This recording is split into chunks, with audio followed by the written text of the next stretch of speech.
જય શ્રી કૃષ્ણ મિત્રો, મારા કિચનમાં તમારું સ્વાગત છે.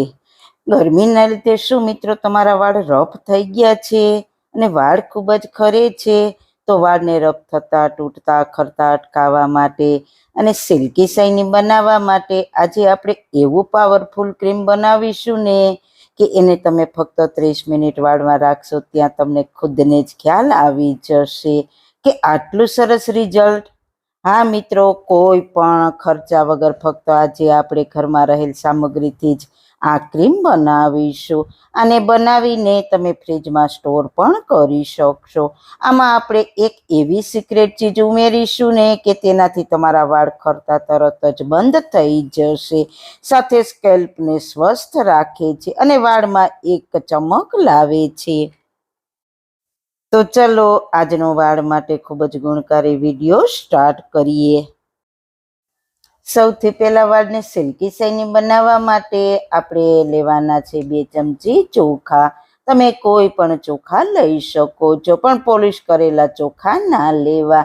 સાથે આપણે હેર ફોલ, ડ્રેન્ડ્રફ, વાળમાં ખંજવાળ આવતી હોય અને ખાસ ગરમીના લીધે વાળમાં એટલી બધી ખરાબ સ્મેલ આવતી હોય તો તે બધા જ પ્રશ્નો સોલ્વ કરશે આ મેથી દાણા. નાના દેખાતા આ મેથી દાણા ગુણોનો ખજાનો છે. તો 1 ચમચી મેથી દાણા લેવાના છે. હવે આ બંને સામગ્રીને પાણીથી સારી રીતના ધોઈ લઈએ. પછી તેમાં 1 ગ્લાસ પાણી એડ કરીને તેને 1 કલાક પલળવા દઈશું, એટલે ચોખા અને મેથીના દાણા થોડા સોફ્ટ થઈ જાય. 1 કલાક પછી જોઈએ તો ચોખા અને મેથી દાણા થોડા સોફ્ટ થઈ ગયા છે. હવે તેને આપણે ગેસ પર મૂકીશું અને બાફી લઈએ. ક્યારેક ક્યારેક વચ્ચે હલાવતા રહેવાનું છે. જે રીતના આપણે ભાત બાફીએ તે જ રીતના આપણે બાફવાના છે. 10 મિનિટ પછી આપણે ચેક કરીશું. આ રીતના ચોખાનો દાણો અને મેથીના દાણાને મેશ કરીએ તો ઇઝીલી મેશ થઈ જવા જોઈએ, એટલે કે ઓવરકુક થાય ત્યાં સુધી કૂક કરવાના છે. બિલકુલ કાચા ના રહેવા જોઈએ. હવે આને નીચે ઉતારીને બિલકુલ ઠંડા થવા દેવાના છે. મિત્રો, આનાથી એટલું સારું રિઝલ્ટ મળશે ને કે તમે ગમે તેટલા મોંઘા સ્પા કરાવો ને પાર્લરમાં, તેનાથી પણ સારું રિઝલ્ટ મળશે અને એ પણ બિલકુલ ખર્ચ વગર. બીજું કે તમારા વાળ સમય કરતા વહેલા સફેદ થઈ જાય છે, વાળ ખરે છે, વાળ તમારા રફ થઈ જાય છે, વાળમાં ખંજવાળ આવે છે અને ગરમીના લીધે ખરાબ સ્મેલ આવે છે, તો આ બધા જ પ્રશ્નો સોલ્વ થઈ જશે. આ ક્રીમ તમે વીકમાં 2 વાર લગાવશો ને તો તમારા વાળ કુદરતી સોફ્ટ, સ્મૂધ અને ખરતા અટકી જશે. તમે પહેલી વાર જ આ ક્રીમનો ઉપયોગ કરશો ને ત્યાં તમને એટલું સરસ રિઝલ્ટ મળશે ને કે તમારો 60 થી 70% જેટલો પ્રશ્ન તો પહેલી વારમાં સોલ્વ થઈ જશે. પહેલી જ વારમાં તમારા વાળ જેટલા ખરવા હશે ને તે રફ હશે એટલા ખરી જશે અને પછી શાઇની સિલ્કી થઈ જશે. જો તમે રેગ્યુલર વીકમાં 2 વાર આ ક્રીમનો ઉપયોગ કરશો ને તો તમારે ક્યારેય પાર્લરમાં જતા હશો ને તો પણ પાર્લરમાં જવું નહીં પડે. હવે બંને સામગ્રી ઠંડી થઈ ગઈ છે તો તેને મિક્સર જારમાં લઈ લઈએ અને તેમાં 2 ચમચી દહીં ઉમેરીશું. દહીં છે તે વાળમાં કુદરતી કન્ડિશનર આપે છે, સાથે ડેન્ડ્રફને દૂર રાખશે, સાથે વાળના મૂળને મજબૂત બનાવશે. આ દહીં અને કુદરતી રીતે વાળને કન્ડિશનર કરશે, એટલે દહીં તો અચૂક ઉમેરજો જ. હવે તેને પીસીને પેસ્ટ બનાવી લઈએ. આપણી મસ્ત મજાની સ્મૂથ પેસ્ટ તૈયાર થઈ ગઈ છે, તો તેને બાઉલમાં લઈ લઈએ. હવે લેવાનું છે એલોવેરાનું પાન. તો એલોવેરાના પાનને તોડીને તેને આ રીતના 30 મિનિટ ઊભું રાખીશું, એટલે તેનું આ પીળું પ્રવાહી છે તે નીકળી જાય. આ પીળું પ્રવાહી છે તે સ્કિનને ખૂબ જ નુકસાન કરે છે.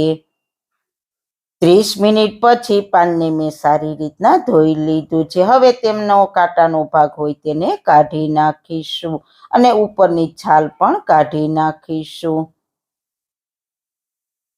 પછી ચપ્પાથી આ રીતના કટ કરીને પછી ચમચીથી આ રીતના પલ્પ લઈ લઈએ. એકદમ આસાનીથી પલ્પ બધો આવી જશે. આ ક્રીમ બનાવવામાં જે સામગ્રી લીધી છે તે બધી જ તમને ઘરમાંથી જ મળી જાય તેવી છે. હવે તેમાં આપણે જે સિક્રેટ ચીજ ઉમેરવાના હતા તે છે મીઠા લીમડાના પાન. મીઠા લીમડાના ફાયદા વાળ માટે કહીએ તેટલા ઓછા છે. થોડા આપણે મીઠા લીમડાના પાનને એડ કરીશું અને આને પીસી લઈએ. તમે જુઓ આપણું ફ્રેશ એલોવેરા જેલ અને મીઠા લીમડાના પાન પીસાઈને તૈયાર થઈ ગયા છે. તો તેને આપણે ગરણીથી ગાળી લઈએ, એટલે મીઠા લીમડાના પાનના કોઈ ટુકડા રહી ગયા હોય તો તે અલગ થઈ જાય. 2 ટેબલસ્પૂન જેટલો એલોવેરાનો પલ્પ તૈયાર થયો છે. જો તમને ફ્રેશ એલોવેરા ના મળે તો તમે બજારમાં મળતા તૈયાર એલોવેરા જેલનો પણ ઉપયોગ કરી શકો છો. એલોવેરા વાળને સોફ્ટ, સ્મૂથ અને મજબૂત બનાવે છે. હવે તેને ક્રીમમાં એડ કરી દઈએ.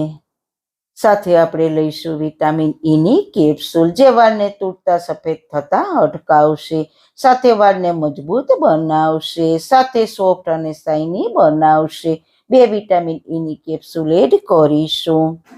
હવે આપણે એડ કરીશું 2 ચમચી નાળિયેર તેલ.